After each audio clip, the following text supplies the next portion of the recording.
Komputer.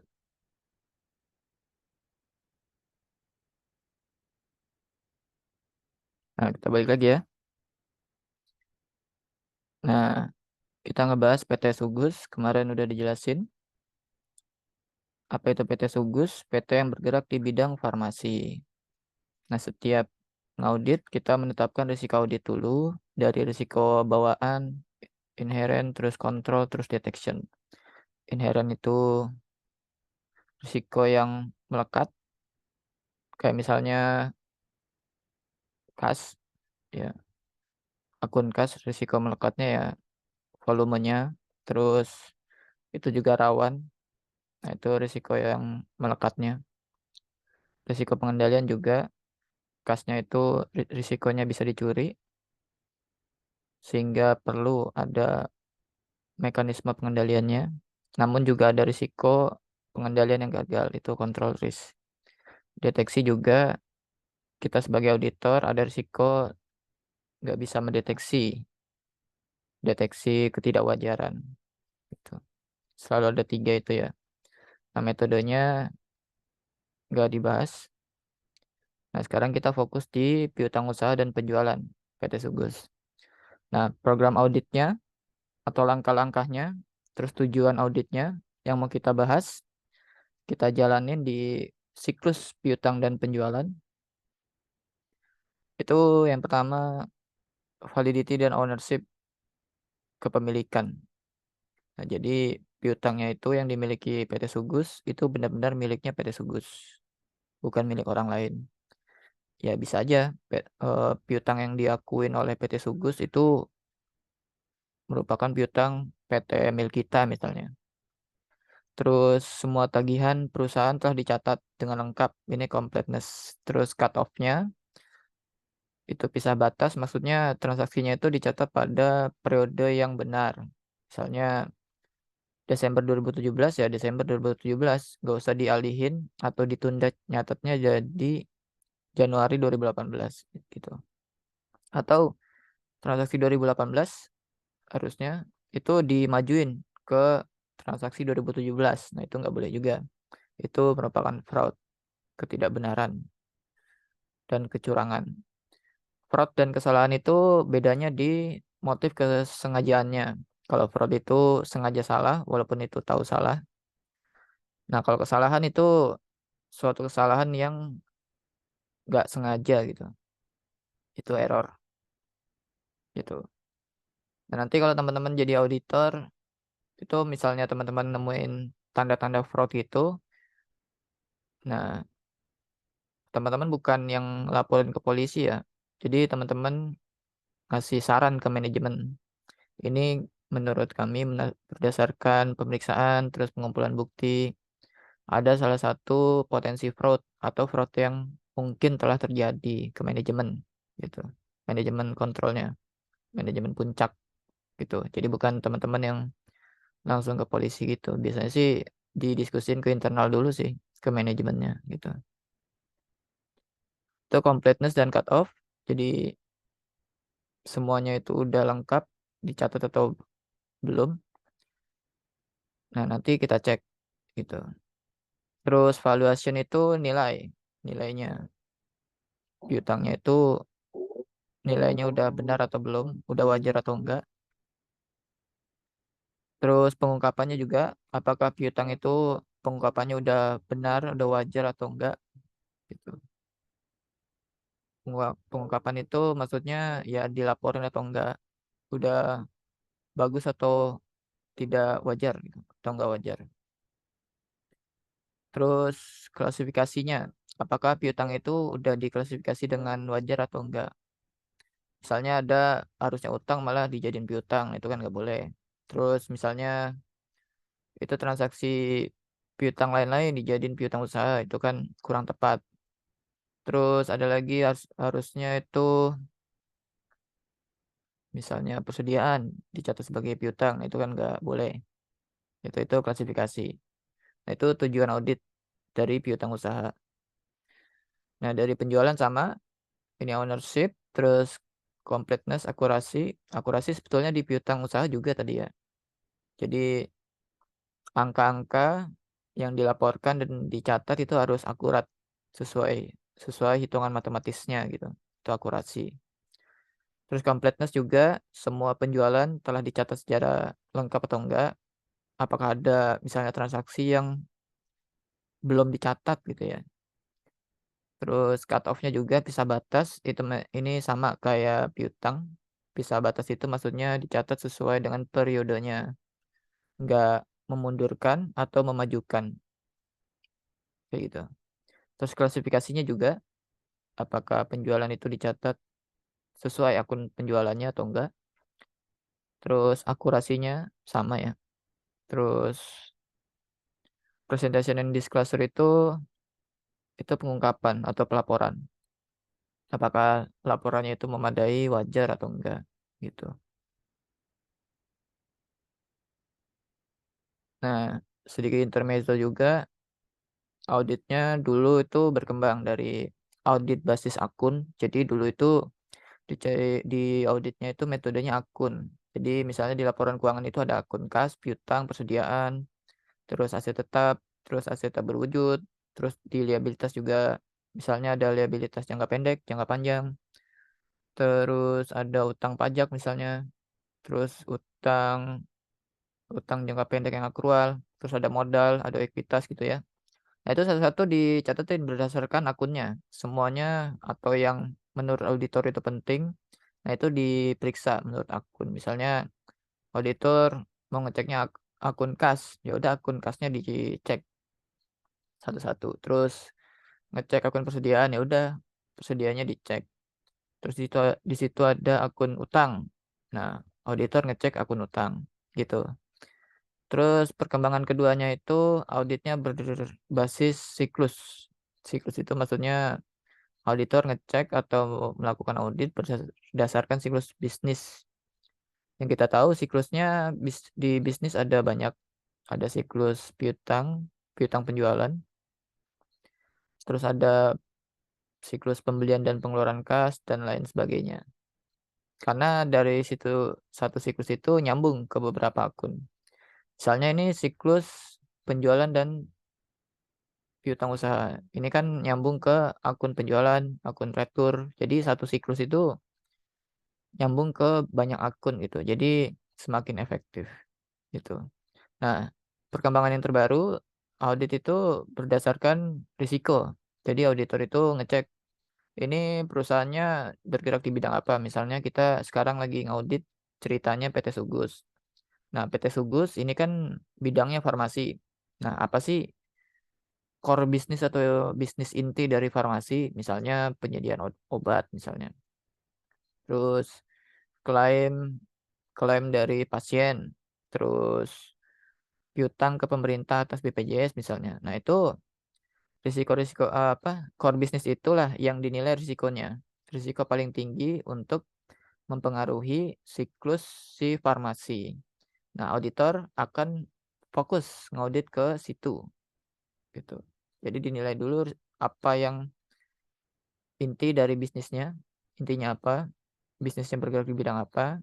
Nah, akun-akun yang terkait itu apa, atau siklus yang paling mempengaruhi bisnis itu apa gitu. Itu sekarang gitu. Tapi kalau tujuan auditnya sama ini dari basis akun atau basis siklus itu sama kayak validitas dan ownership, completeness cut off, akurasi, valuation, terus disclosure, classification, cut off kayak gitu. Metodenya beda tapi tujuannya sama.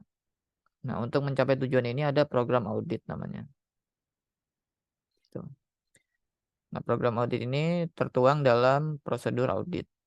Nah, nanti tiap teman-teman nanti jadi auditor, misalnya junior dulu, nanti teman-teman dapat program audit dari seniornya. Teman-teman ngelakuin apa aja gitu.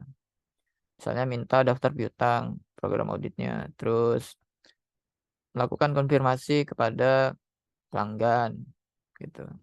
Lakukan konfirmasi kepada bank. Nah, itu prosedur auditnya atau langkah-langkahnya. Nah, di buku atau di kasus ini prosedur auditnya pertama menguji ketaatan. Ini test of control sih namanya. Nah, kita ngecek bukti penjualan itu faktur dan surat jalan. Faktur penjualan dan surat jalannya ya. Nah, katanya sampel diambil yang mempunyai tingkat penjualan yang tinggi. Jadi samplingnya metodenya gitu. Nah, terus teman-teman diminta untuk minjem data transaksi kepada saudari Olivia atas transaksi penjualan dan piutang usaha. Gitu.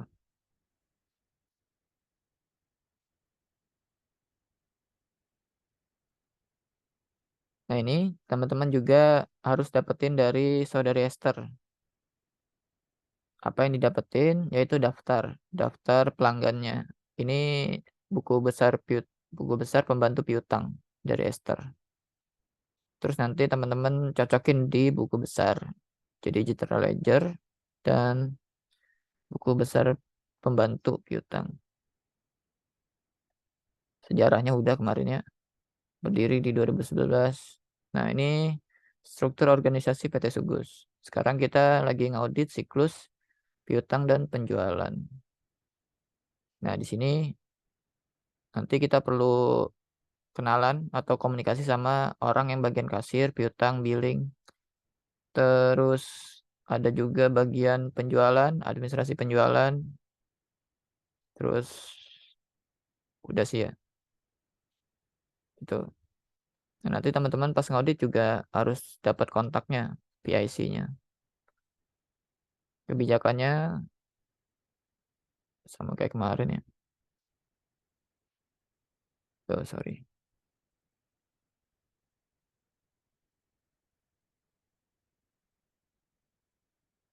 Nah, ini. Nah, ternyata di PT Sugus nggak melakukan pencadangan piutang.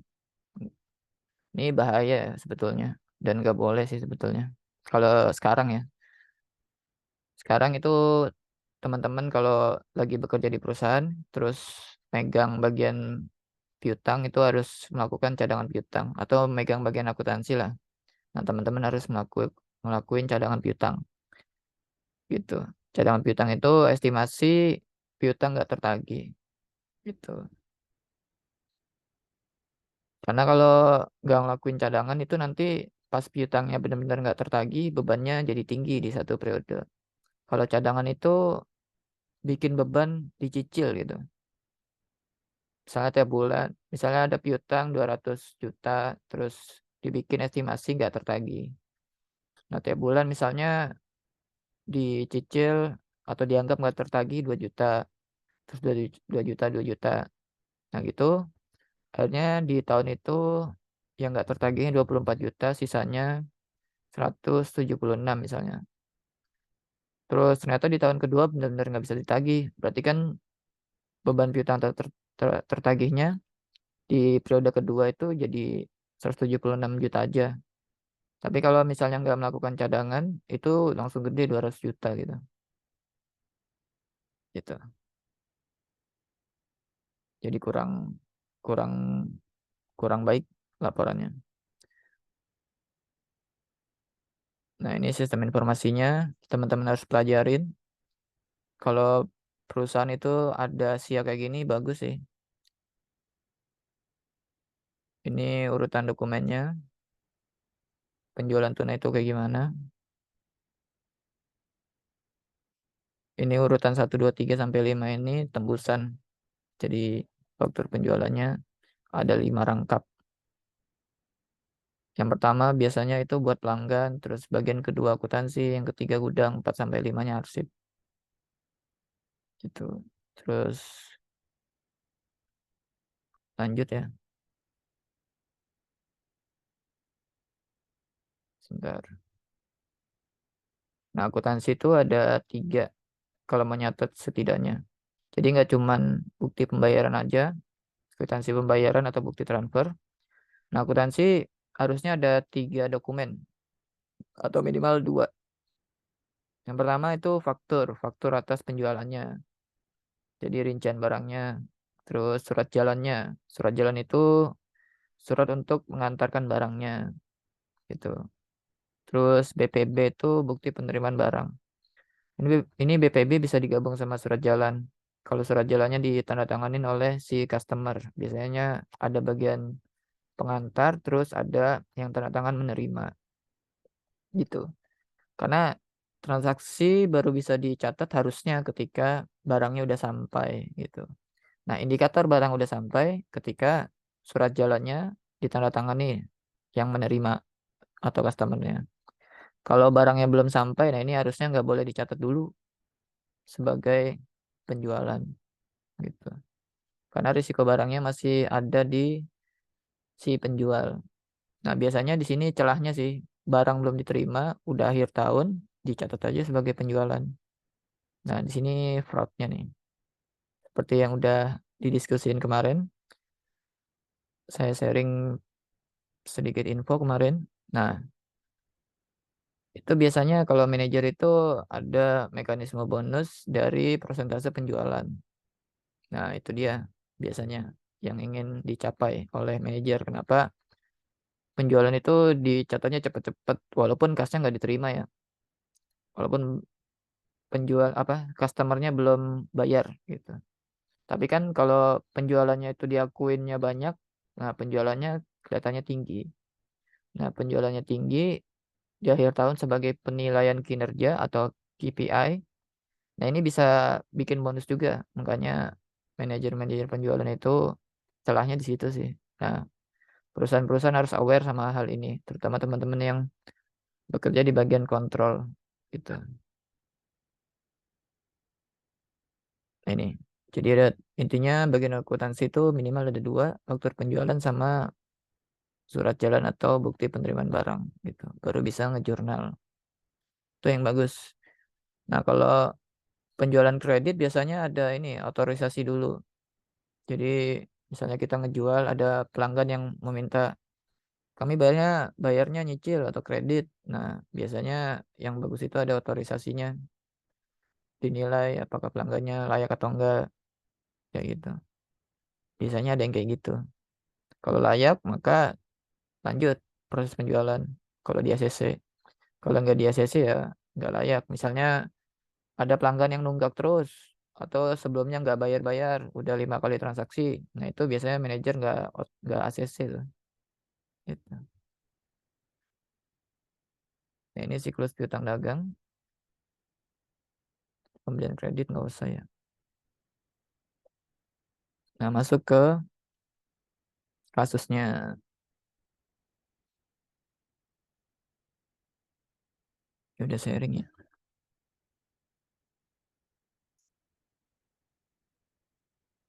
Sebentar.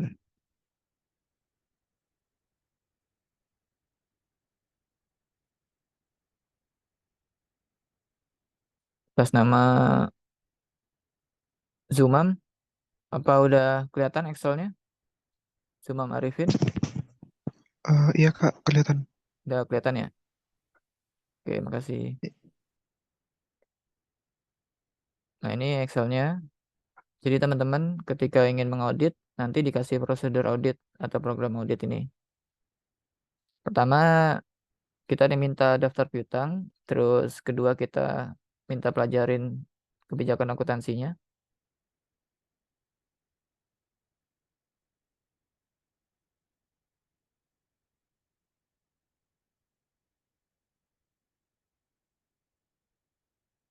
Hmm,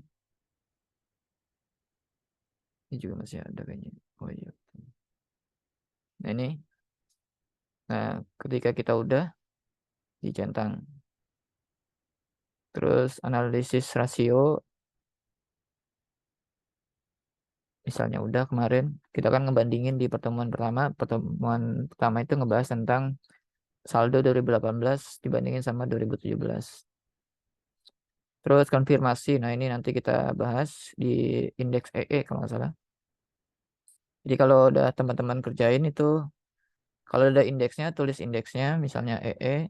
Tapi kalau nggak ada indeksnya, berupa kayak gini, ini kan nggak ada indeks tertentu, teman-teman boleh centang saja.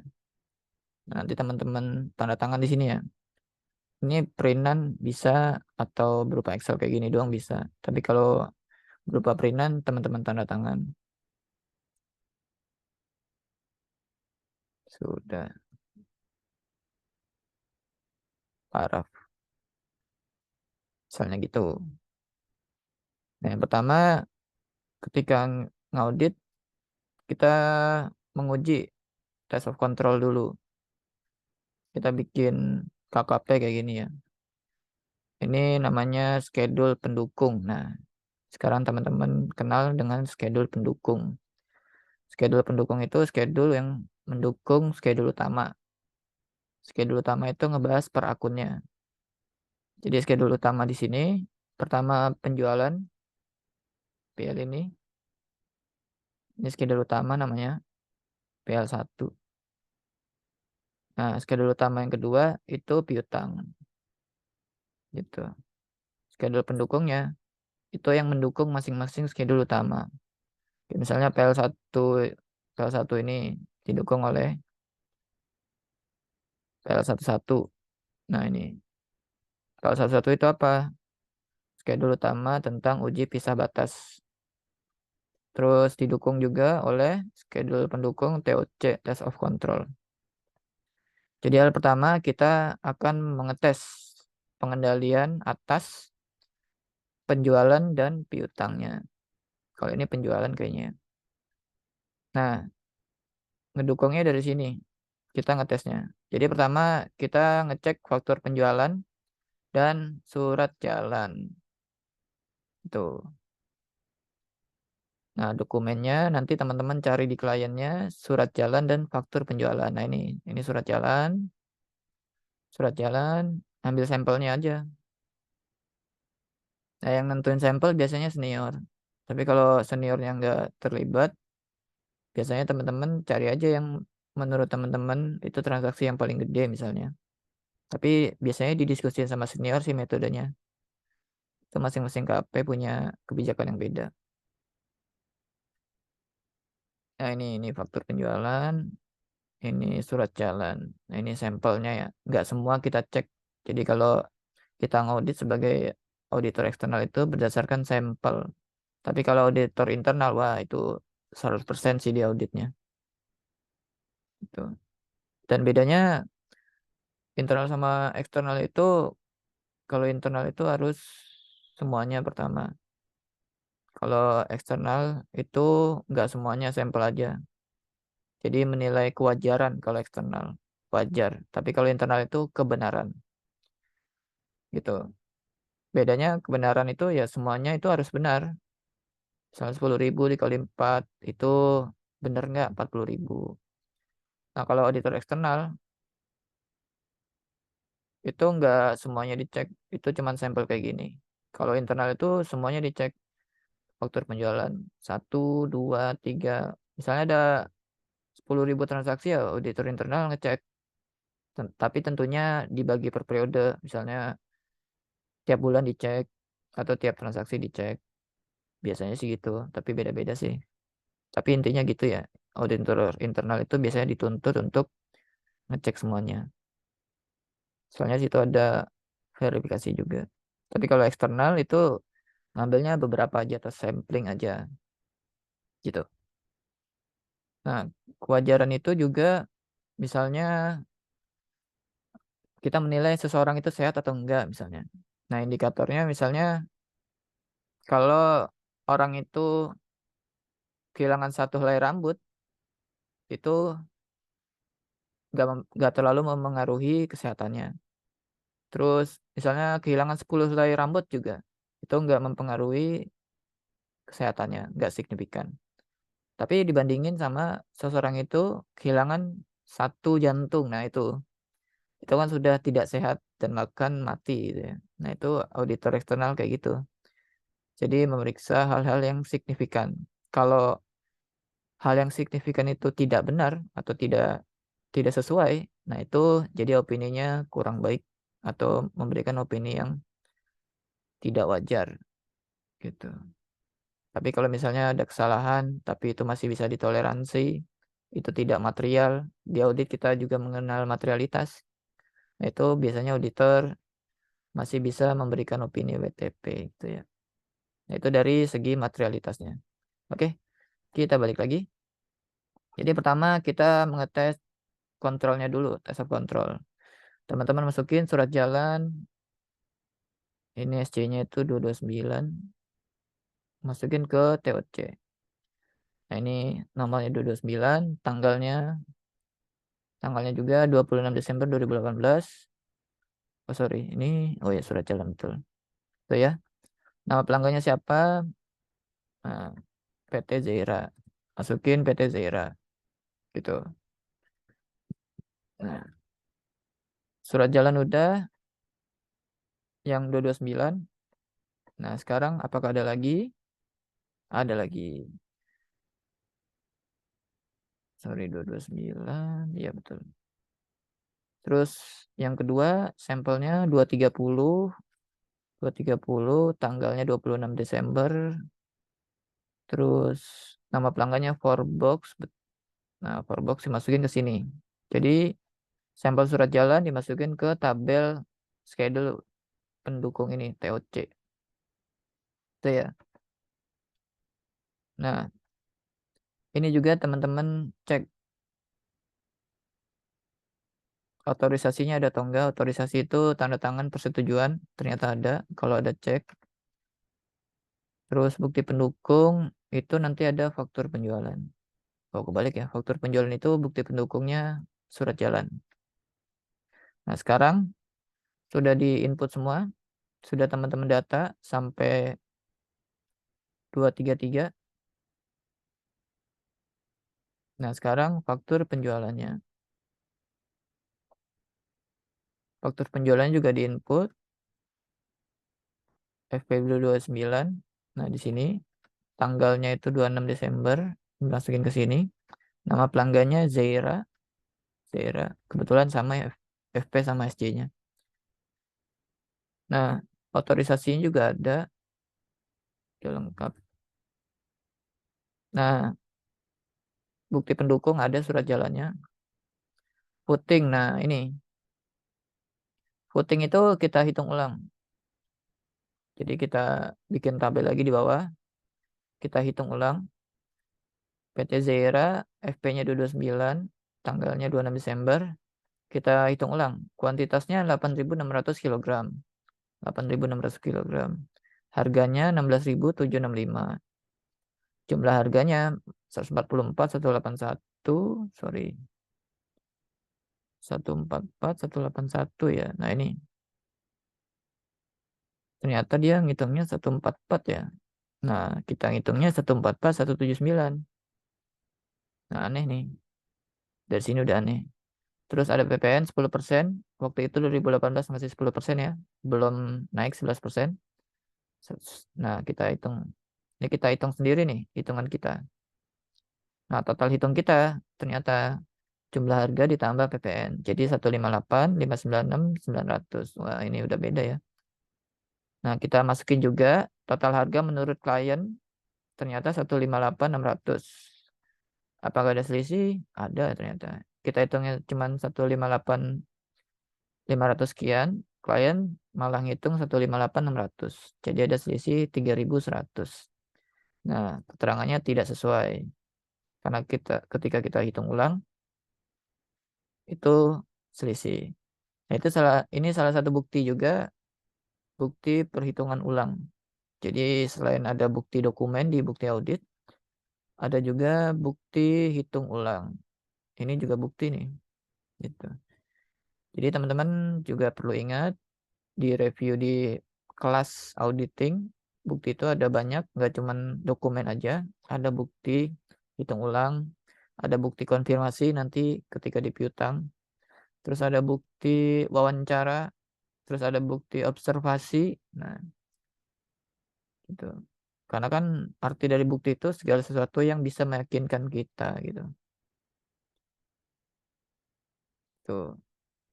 Nah, bukti itu ada di SA 500, standar audit 500. Nanti teman-teman lihat aja.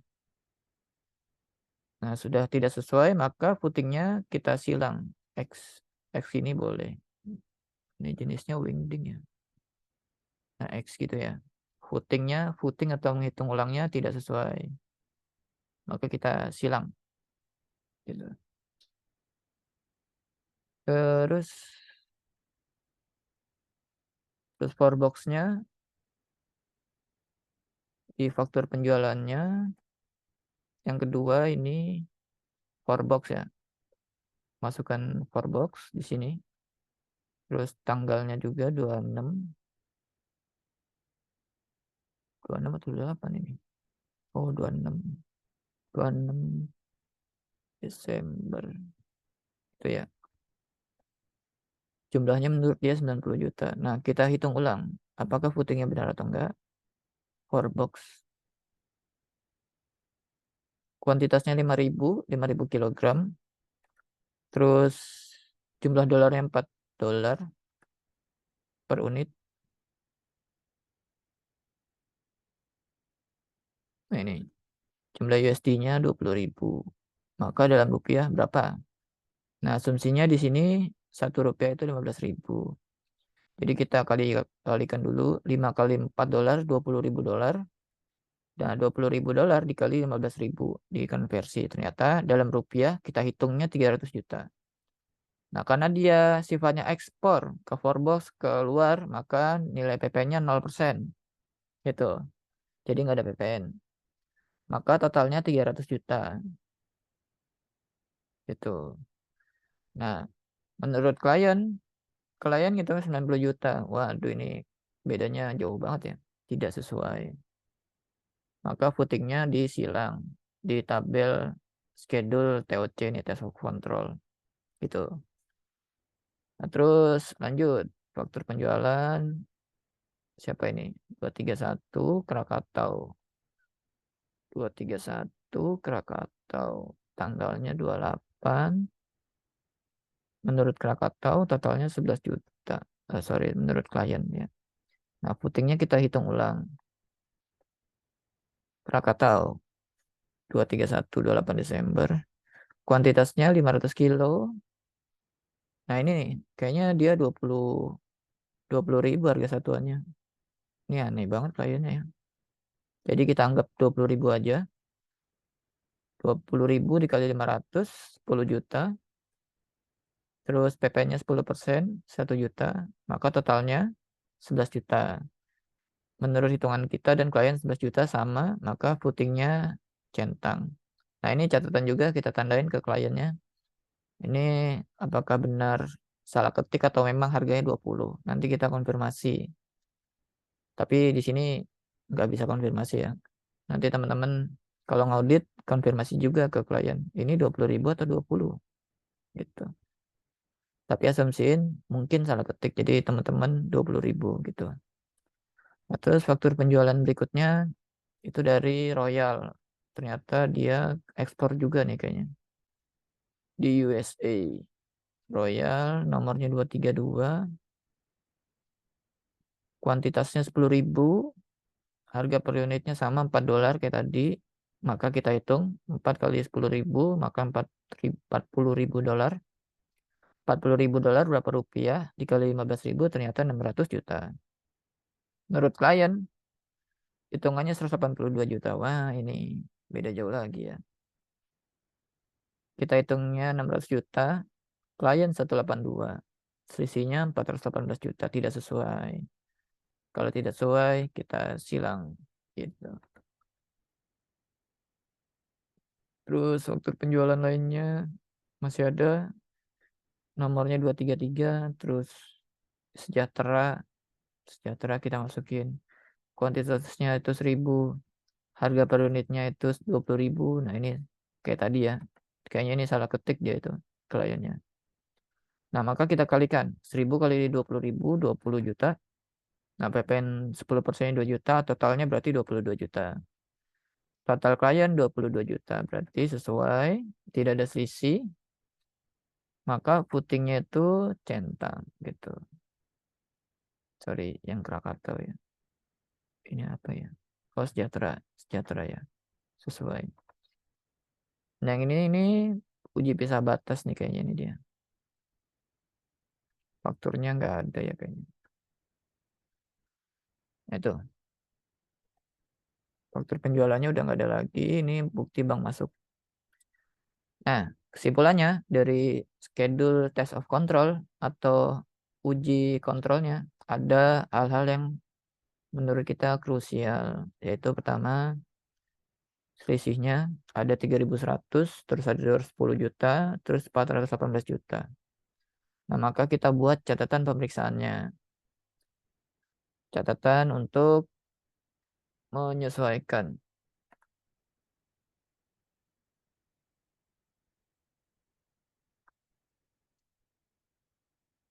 Yang pertama tadi Zaira itu ada selisih 3.100. Harusnya itu piutangnya itu kurang, malah dia lebih catat, maka piutangnya harus kita kurangkan. Kurangkan 3.100. Nah, maka penjualannya dikurang 2.818 sama 282 gitu. Itu ya. Nah, maka jurnalnya piutang berkurang karena dia kelebihan catat. Tadinya itu 158.600, harusnya dibuat 158,5. Maka kan ini harus dikurangin. Makanya piutangnya itu dikredit berkurang gitu maksudnya. Nah, piutang temennya itu penjualan sama PPN keluaran atau atas transaksi penjualan dan PPN keluaran. Maka di debitnya berkurang penjualan dan PPN keluarannya. Bukan retur ya. Terus for box tadi itu harusnya 300 juta, malah kurang catat, cuman dia 90 juta. Berarti harus ditambahin 200. Berarti piutangnya bertambah. Kalau piutang bertambah di debit. Bertambah 210 juta gitu ya. Terus penjualannya juga harusnya bertambah 210 gitu. Terus Royal juga, transaksi penjualan Royal nih harusnya.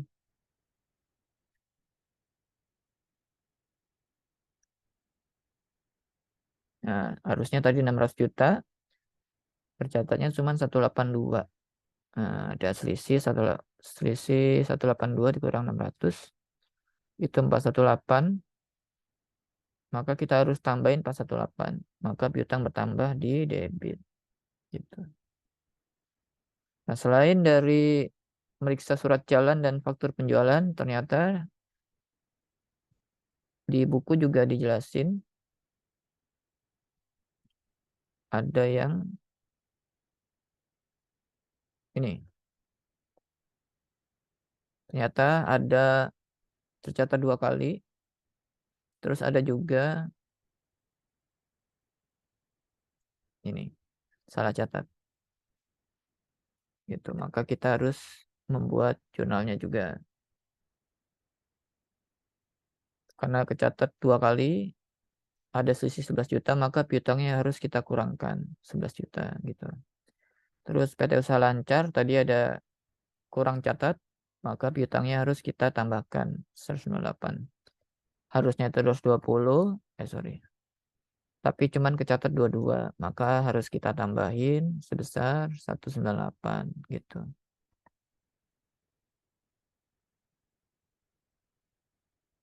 Nah gitu. Terus penjualannya berapa? Penjualannya itu 100 plus 110 dikali piutang 198 ya. Terus PP-nya 10%. Itu cara nyarinya. Kan piutang itu dia itu penjualan ditambah 10% PPN. Maka berapa penjualannya aja? Berarti nyarinya 100 per 110 dikali ini. Nah, gitu caranya. Nah, PP-nya maka 10%-nya. Gitu caranya. Oke. Nah, itu. Nah, kalau udah, maka kita beri nama Reza misalnya sebagai auditor juniornya. Terus tanggal dibuatnya kapan, tanggal diperiksanya kapan. Gitu. Nah, lanjut. Ini kita akan melakukan uji pisah batas. Nah, teman-teman ambil sampel dari faktur penjualannya, terus dicatatnya tanggal berapa. Gitu. Ini sampelnya itu, surat jalannya teman-teman input lagi di sini. Tadi udah ya. di tahun periode audit sama periode setelahnya. Kita kan ngaudit 2018, maka setelahnya 2019. Itu. Ini 2019 atau kapan ini ya? 232 tadi itu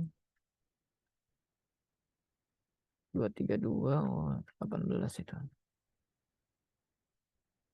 2018, ini 2018. Oke. Itu ya. Nah, surat jalannya teman-teman input, faktur penjualan juga. Ini kita ngecek apakah si faktur penjualan itu dicatat di jurnalnya sesuai atau enggak. Ini nanti teman-teman lihat di jurnal penjualan atau di jurnal penerimaan kas kalau ini tunai gitu. Tapi kalau faktur biasanya kredit sih. Nah, terus ini infonya kita lihat di buku.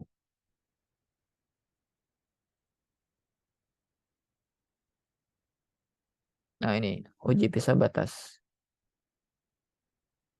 Ini ya. Jadi periode audit sama periode setelahnya. Nah, di realnya teman-teman harus ngecek langsung faktur penjualannya kapan, terus dia dicatatnya kapan gitu. Ya. Nah, ini kurs dolarnya sama 15.000 kayak tadi.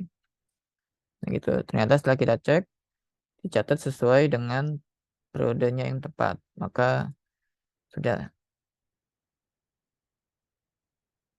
Nah, ini schedule utamanya, schedule penjualan. Nah, dari schedule utamanya itu biasanya kita melakukan adjustment atau pare.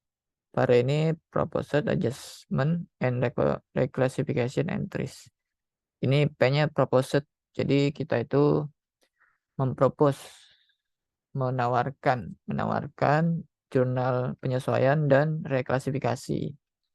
Jadi dalam ngaudit itu nanti kemungkinan besar dan akan ada jurnal penyesuaian kayak gini. Tapi seringnya terjadi konflik antara auditor sama klien. Jadi auditor harus bisa ngejelasin pentingnya apa dan sesuai dengan standar atau enggak gitu. Intinya intinya sih dia material atau enggak, terus ngaruhin opini atau enggak sih. Gitu. Kayak namanya proposed gitu. Nah, di di sini karena ini schedule utama penjualan, kita cari transaksi akun penjualan. Nah, penjualan di debit dan kredit kita jumlahin semua. Penjualan debit, ini kredit. Penjualan debit. Nah, tambahin. Terus ada lagi nggak penjualan? Nah, penjualan debit. Penjualan, nah dua doang ya. Maka 10.218.000. Sorry. Nah, yang kredit kita tambahin juga. Penjualan kredit. Terus ditambah penjualan kredit, tambahin. Ini bukan. Terus nah ini tambahin juga. Apakah ada lagi? Nggak ada, berarti ini. Nah, kita tambahin semua penjualan debit dan kredit, maka per auditnya per klien ditambah kredit dikurangi debit. Nah, segitu ya. Maka per audit menurut kita itu 43.500.000.000 sekian.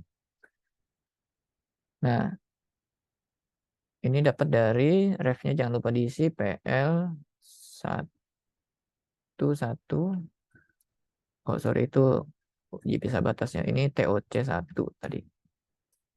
Karena kita dapatnya dari sini tadi. Ada catatannya. Jadi WPRF itu ini dapatnya dari mana gitu.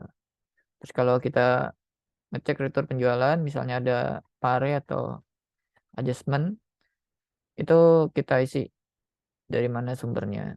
Terus kalau udah ngejumlahin secara horizontal, maka kita kasih footing. Ini juga, terus secara vertikal juga kita kasih footing. Ini juga gitu. Seperti itu.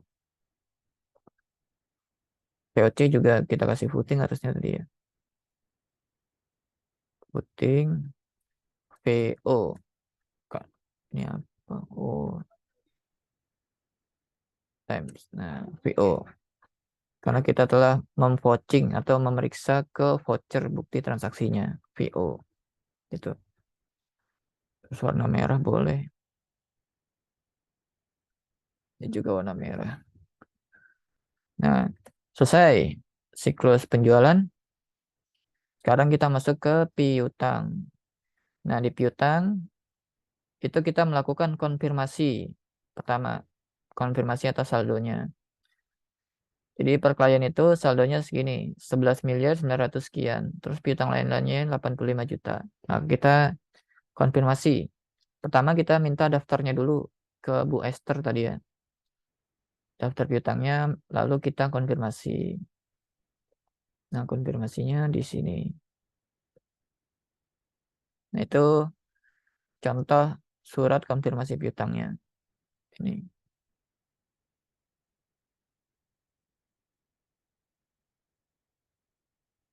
Ini dokumennya sebentar. Nah, ini.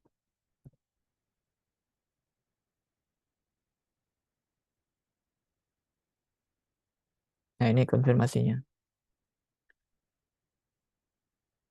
Ini kita konfirmasi pertama 14 Januari. Nah, ternyata dia saldo utang kami, utang si PT Merdeka itu 103 juta sekian, cocok. Tapi ada 10 juta yang telah kami lunasi. Berarti ini dia melaporkan selisih 10 juta. Gitu. Nah, contoh lagi, ini ke PT Rimba. PT Rimba, nah ini jawabannya. Nah, ini dia melaporkan difference juga, reporting difference, selisih. Terus ini ke PT Wahana. PT Wahana, nah ini melaporkan selisih juga 1.500.000. Terus ini konfirmasi pertama sih. Masih 14 Januari, dijawab 21 Januari. Nah, ini dia melaporkan selisih juga. Terus ini PT Zebra selisih. Oh, ini selisih lebih besar ya. Jadi kita konfirmasi saldonya cuma 55, ternyata dia ngakuinya 70 gitu. Ini kenapa nanti ada penjelasannya. Terus ini si PT Zaira dia ngakuin udah ngelunasin 400.000, melaporkan selisih juga. Nah, ini juga selisih lumayan banyak ya. Selisihnya ini cocok nih, suitable. Nah, ke Forbox yang ada di luar negeri. Ini juga sesuai. Nah, ini konfirmasi kedua biasanya nih, kayaknya nih. Iya, konfirmasi kedua. Nah, data konfirmasinya lengkapnya ada di buku 1 ya. Nah, ini konfirmasinya. Konfirmasinya ada 2 kali, 14 Januari dan 1 Februari. Nah, dia samplingnya ternyata konfirmasi ke saldo yang di atas 10 juta. Nah, jawabannya begini. PT Krakatau tidak menjawab NR nih. Terus PT Merdeka ini ngejawab RD di konfirmasi pertama. PT Nuansa no replace di pertama dan kedua. PT Pelita setuju di konfirmasi kedua. Tapi di konfirmasi pertama nggak confirm, maka kita konfirmasi lagi. PT Lestari baik pertama atau kedua nggak balas NR. PT Rimba tidak setuju ngejawab konfirmasi pertamanya. PT Wahana itu konfirmasi pertama jawab tidak setuju. PT Queenie 1 dan 2 enggak balas, no replies. PT Sejahtera itu konfirmasi enggak setuju. Usaha lancar enggak ngejawab dua-duanya. Terus PT Zebra itu tidak setuju. Yang tadi ya harusnya 70, ternyata kita nyatetnya cuma 55. Tapi ternyata ada pelunasan PT Lestari yang salah catat ke PT Zebra. Jadi PT Lestari yang bayar, tapi kita nyatetnya si Zebra yang bayar. Terus PT Zaira, ini yang tadi, yang selisih. PT Orientasi, gak ngejawab 1 dan 2, ternyata udah kabur ke Swiss nih. Wah, ini piutang tertagih kayaknya ini. PT Tempo gak setuju. Ternyata setelah ditelusuri, wah, dibawa oleh salesman. Jadi salesman itu nagih ke PT Tempo, dikasih uang, ternyata dibawa kabur si salesman. Nah, ini ada klasifikasi ya dari utang usaha bisa ke piutang afiliasi atau piutang lain-lain.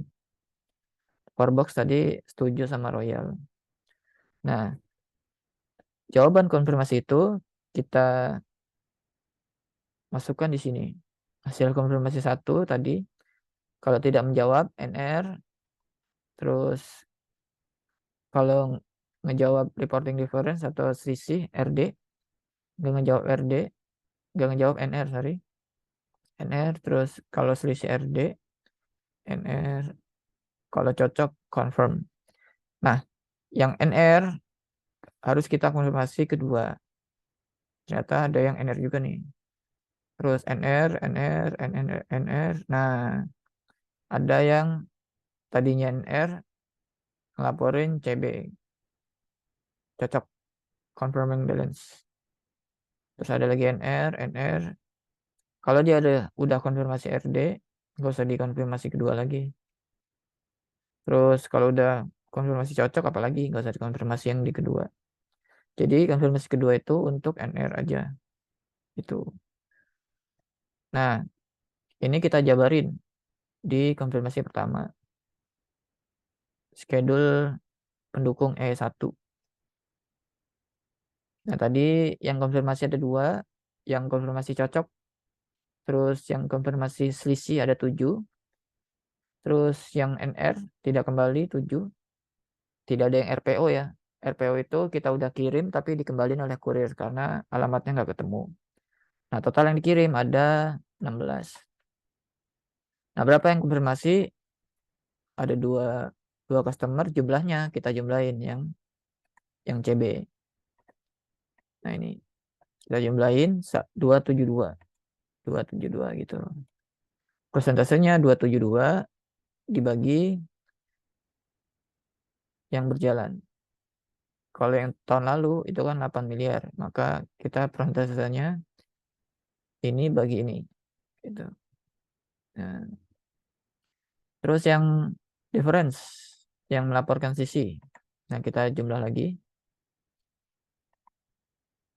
Yang RD di jumlah ini semua ada berapa orang. Terus nominal piutangnya juga kita jumlahin RD semua. Dapatlah 7 klien atau customer. Itu nilainya 619 juta, persentasenya 5%. Ya, yang NR ada 7, ternyata nilainya 11 miliar 99. Ini persentasenya 93%. Jelas ini harus konfirmasi kedua.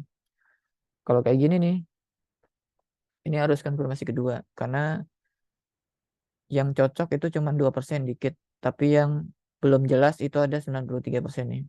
Ditambah ini lagi. Jadi 98%. Jadi fix harus konfirmasi kedua. Nah, di konfirmasi kedua kita dapat ada yang konfirmasi cocok di sini yang di kedua. Nah, ini gua nilainya tinggi nih ya. Nah, ini persentasenya 86%.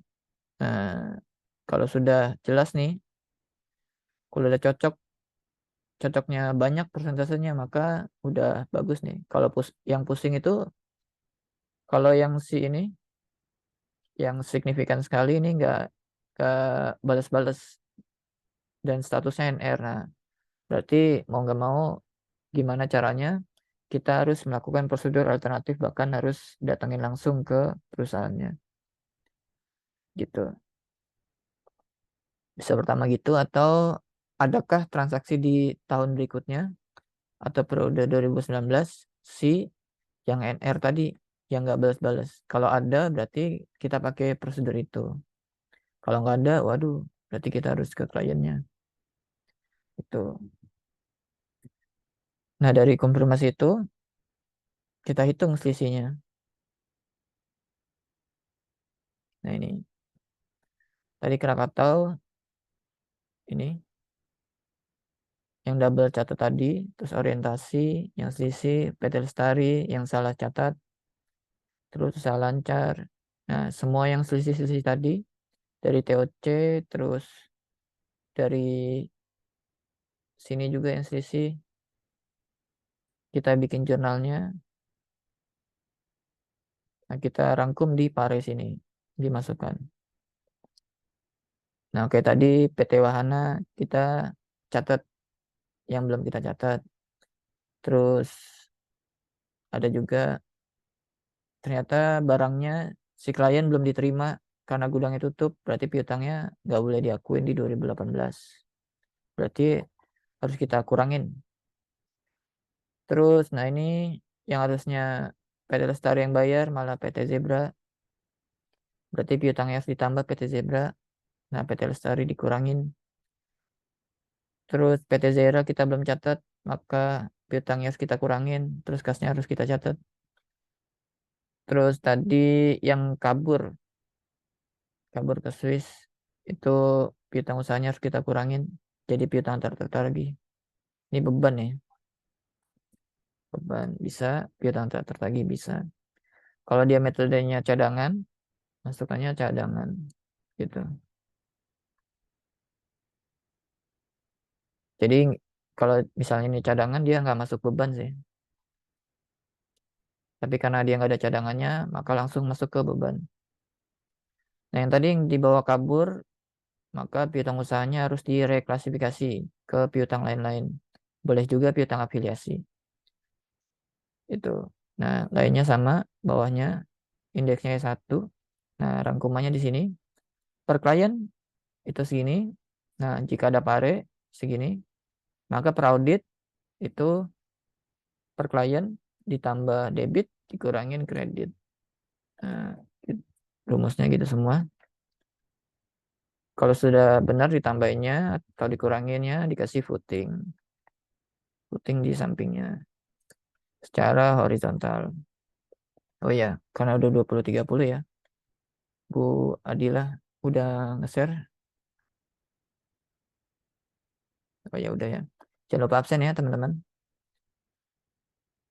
Nah, ada juga yang vertikal.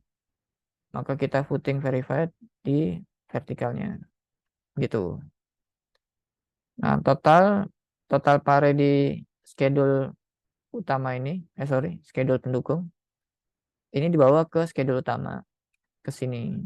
Nah, gitu. Maka segitu dapatnya. Nah, ini juga piutang afiliasi kita tambahin. Piutang lain-lain ini masuknya ya. Piutang lain-lain 15 juta, maka bertambah jadi 100 juta. Kalau udah jangan lupa putting verified-nya di horizontal, vertikalnya juga gitu.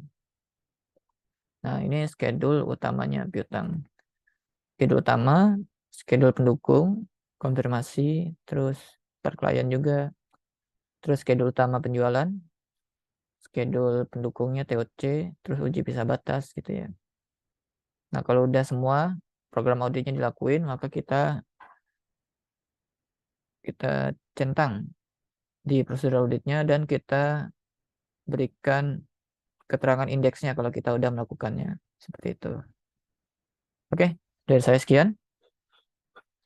Alhamdulillah di siklus piutang dan penjualannya sudah selesai. Apa ada yang mau bertanya? Jangan lupa absen ya teman-teman. Saya minum dulu. Alhamdulillahirrahmanirrahim.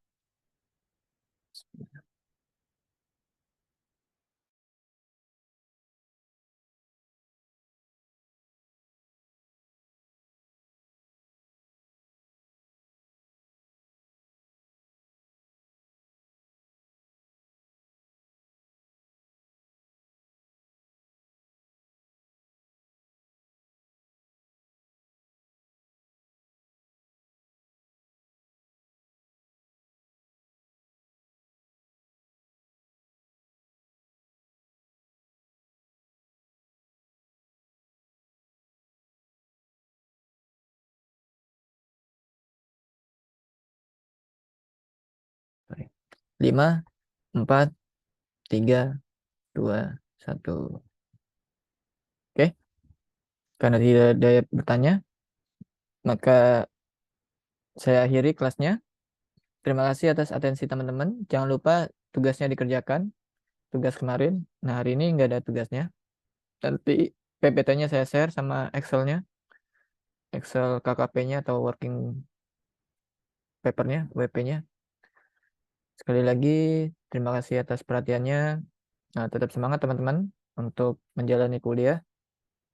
Walaupun berat, tapi insya Allah ada jalan seperti kata Gojek. Dari saya sekian, saya ucapkan mohon maaf kalau ada salahnya dari saya. Kalau ada baiknya itu dari Allah Subhanahu wa taala. Jangan lupa absen. Nah, kita ketemu lagi di Sabtu besok di pertemuan ketiga. Wabillahi wabillahi taufik wal hidayah warido inayah. Wassalamualaikum warahmatullahi wabarakatuh. Waalaikumsalam warahmatullahi wabarakatuh. Makasih Kak. Kasih Kak. Makasih, Kak.